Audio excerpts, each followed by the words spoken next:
Hey, Dizzy Jugglers here, bringing you a review of, oh boy, what's this called? Flight Simulator Delivery Cargo Business. I don't know why I can never get that name right. I gave a first look video of this game a little while ago. You can check that. But we're gonna do a little bit of a review here. I've had a chance to play the game basically all the way through. I've achieved my platinum trophy, so let's have a look and maybe give it some final thoughts. So some pluses in this game are there are 12 planes available, which is pretty great. For most of the flight sims available on PS5 anyway, don't have that kind of what do you call it? Quantity.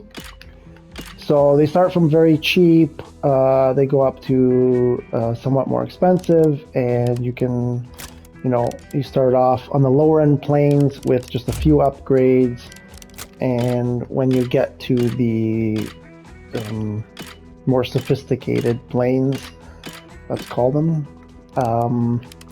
you have a lot more things to upgrade.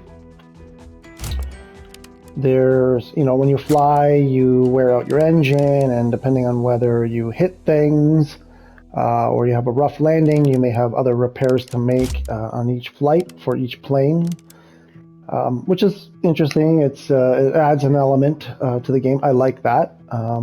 Otherwise, you're just doing robot flying back and forth. So lots of choices for airplanes. Very good plus. Now, the downside is you can't customize the planes. So that plane will always look like that. There's nothing you can do. You can't change paint colors. You can't put anything on it. That's a bit unfortunate. So there are prop planes, there are jet planes, small planes, big planes. So a nice variety there. Now for the map, as in the descriptions they say, you can fly around the world. Yeah, around the world being defined by this tablet. This is the world. That's it. That is the world. And it's 10 airports, essentially 10 different cities. They are not named, which again is kind of disappointing. They could have given them names. How long would it take to come up with 10 names? So there's no way to really associate any airport or any city other than that one over there. So yeah, I don't know why they didn't take 5 minutes to do that, but anyway, it's 10 airports you can fly there. There's kind of like two different styles of airport, but almost all of them have two runways, so which is kind of neat. Neat or weird, I'm not sure. What else? So yeah, that's it. That's what you have to fly around in, and it takes, well, in the fastest airplane, I haven't actually gone from one end to the other, I don't think, but I would say like most of my flights, let's say if I fly from that airport there on the left to the one there that's blinking, that might take about 5 or 6 real minutes. So to go to there, maybe another 6 or 7 minutes. So flying across the width, 10, 12 minutes. And, from let's say the longest path you would take is that corner one in the top right to the, let's say the bottom left. And I don't know, maybe 20 minutes. Depending on the airplane you're using, how fast it's flying, 20 real minutes. So it's not a very large map, suffice it to say. And then there are these hangars at each airport. When you land at an airport, you have the option. For example, we are currently at that location that's blinking. And if we go to hangars, I've already purchased everything, but you would have the option to purchase the hangar, which unlocks a slot for an additional airplane. So you could buy an airplane, and then you can unlock fast travel, and you can unlock or add another plane spot. So when you go to buy an airplane, if you see in the bottom right, it tells you I own 12 out of 18. So I have the ability for a maximum of 18 planes right now. When you start off, I believe it's 2. So you can buy up to 2 airplanes in the beginning. Otherwise, well, to get more airplanes, you have to start buying hangars. So you go around and you can buy hangars at each airport. The fast travel actually is kind of a good thing. So you can just click on another airport, click the button for fast travel, and now we've relocated ourselves. And you can fast travel anywhere once you've unlocked or paid for the fast travel ability. So and then like I said, so you can buy a second spot in the hangar. So you buy a hangar, it has 1 airplane slot. So you can purchase 1 extra airplane, and then if you go to the hangar and buy the extra spot, you'll be able to buy another airplane. You'll open up another slot for another airplane. That's hangars. So upgrades, hangars, airplanes, and basically all that's left really is your orders. Now, there's something, there's a bit of an interesting thing that they've done here. So it's a little bit slow scrolling. When you have, actually the airplanes are grouped into ranks. So the first 3 airplanes are rank 1. The next 3 are rank 2. The next 3 are rank 3. The next 2 are rank 4. And the final one is rank 5. And what that means is, let's go back to the first one. If we select this airplane and we go to our orders list, these are the potential orders that we have to deliver. And they're all rank 1 because we have this rank 1 low-level airplane. And you can see the different products: ammonia, arsenic, computer parts, wine bottles, vaccines, and the potential fee that we have to receive. Now, there is a range on the fee. And it seems like if you upgrade the cargo capacity of your airplane, you will get the higher end of that fee. It seems also that if you endure any damage, your fee will be reduced. I have not yet. I've done a fair number of flights, and I have never received the full amount. And I think I know why, and we'll get to that in a second. But so when you start off, like I said, the first 3 airplanes will give you rank 1 types of cargo. And then if you go to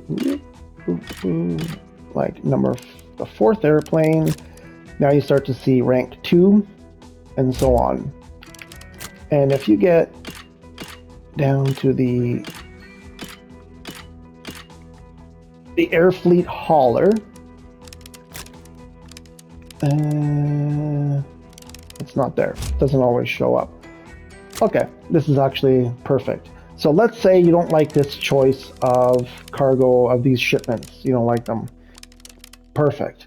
In order to change the list, let's just say we'll select this one for now. And we'll accept that mission. Now we're going to load onto the runway, ready to take off to, fly our mission. But we didn't like that cargo or that job. So all you have to do is exit to the hangar, and there's actually no penalty to do that. And now you can go back to the orders, and now look, we have this rank 5, which is worth up to 158,000. So now you can just do that, and it's a short flight. So you say, hey, great, awesome. So it's an easy way to change missions if you don't like the one that you received. Okay, let's go fly. So we have to go from there to there. We're going to make a little bit of a right turn, and Start our engine, and off we go. Now, unfortunately, you cannot fly without accepting an order. There's no like free flying, just flying around, which is a bit of a shame. And now I'm almost at the end of the runway, and I'm still, my throttle is still increasing. So I wish the throttle would go up a bit faster, but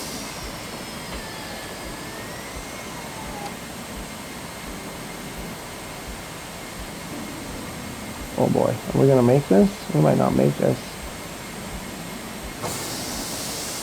Can you see that? One big downside, I was so disappointed about this particular, the controls are so weird. So, some of the airplanes have retractable landing gear. Unfortunately, you cannot control them. They're automatic. It's so disappointing.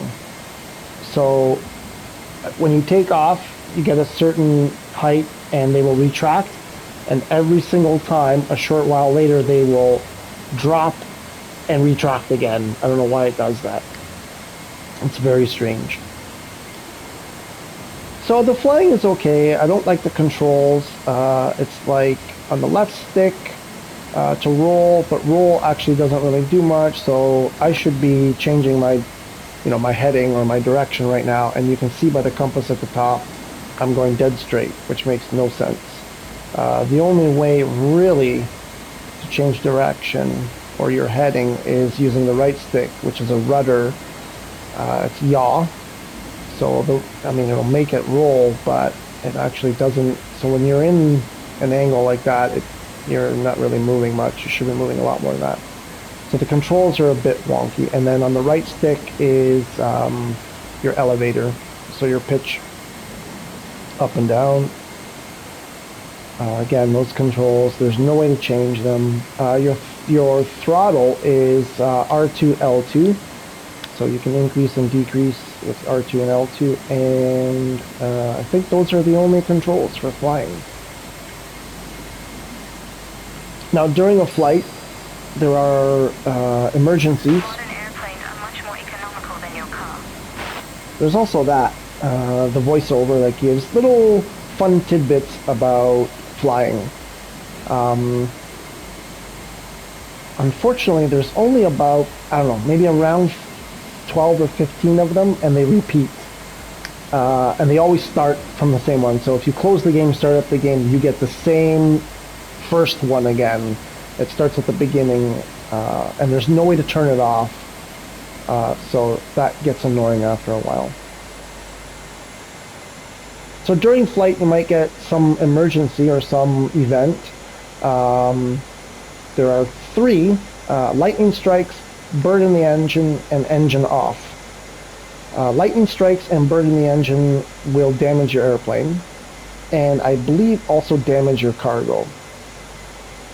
Engine off, you have to respond fairly quickly to restart your engine and power up, because your throttle will reduce very quickly to 0. So you have to power your engine back on and throttle up. Now, the really, really unfortunate thing about this game is landing, for a couple of reasons. That yellow rectangle that they put on the runway is kind of bothersome. I wish they hadn't done that. But anyway, it's kind of like a glaring, hey, this is where you put the airplane down. So by now, I would have liked to drop my landing gear, but we can't. So we just have to hope that the landing gear is going to deploy in time for us. Oh, low altitude. Yeah, well, I'm landing, so... The dirtiest place on an airplane is not the bathroom. So now you have to come in, really, so you're watching your altimeter there on the left, bottom left, and you gotta come in like a really, really gradual decline. And there's no flaring, you just sort of have to, well, that didn't work well. Normally, you would come into the runway and you would flare just before you touch down, which is bring the nose up, touch down your main landing gear first, the nose would still be up in the air, and the nose would slowly drop. You can't do that. That's basically a crash if you try to land that way in this game. What you need to do is come in super gradual. Basically, take up the entire runway and come in very at a very slow descent and touch all wheels at the same time to get the best, like the smoothest landing and the least amount of damage. It's very tricky to do. It's quite the challenge to get the hang of. So in any event, we've landed. There's no rollout, there's no taxiing. It's just basically when they've decided that you're on the ground, and you can see my airplane is not in a secure position. It's still, one wing up in the air. Wheels are not touching, some of the wheels are not touching the ground. But anyway, we've arrived. They're saying we traveled 14,244 kilometers, which, okay, and we did that in 5 minutes. We received 145,000. Our cargo was pigs, and the airplane was the air fleet hauler. So we can just accept that to go to the hangar, and we have money. And now we have 300 grand. Now, you'll probably want to go to your repairs and see we've done some damage to our engine, so we'll repair that. Well, we didn't hit the ground that hard, so our trim, which is really, I think, fuselage damage, is 0. So we still have a solid trim. And our tailpipes, which is not tailpipes, it's actually the landing gear. I'm not sure why they called them tailpipes, but that's your landing gear. And they are completely ruined. So you have to do a full repair on those. And I have never, ever had a landing, no matter how smooth my landing was, never, ever had to not do a full repair on the tailpipes or the landing gear. They break every single time. I don't understand why. So, and then there's the fuel. So we'll top up our fuel. And that's basically it. So then you do that over and over and over again. And that's all there is really to the game. It's pretty easy to accumulate money, to buy like I said, I've purchased every airplane, every hangar, and fully upgraded every hangar. I haven't done all upgrades on all planes yet, but that's all I needed to do for the Platinum. And that's about it. So there isn't a whole lot to this game, unfortunately. So I guess, you can still say PlayStation still does not have a decent flight simulator, because this is, while sort of fun, it's not great. So if you can pick it up real cheap and you like flying, maybe you do that. It's not worth, I paid the full price. I think it was around almost $30. It's definitely not worth that. I think it's on sale right now for about 18 or 20. It's probably still, in my opinion, still not even worth that. This should be like a $5 game or something. But if you like flying and you want to fly some different airplanes and do some missions and encounter emergencies, then this may be the game for you. All right, I hope that helps. Please subscribe, like, leave a comment. It's Dizzy Jugglers, and we'll see you next time. Thanks for watching.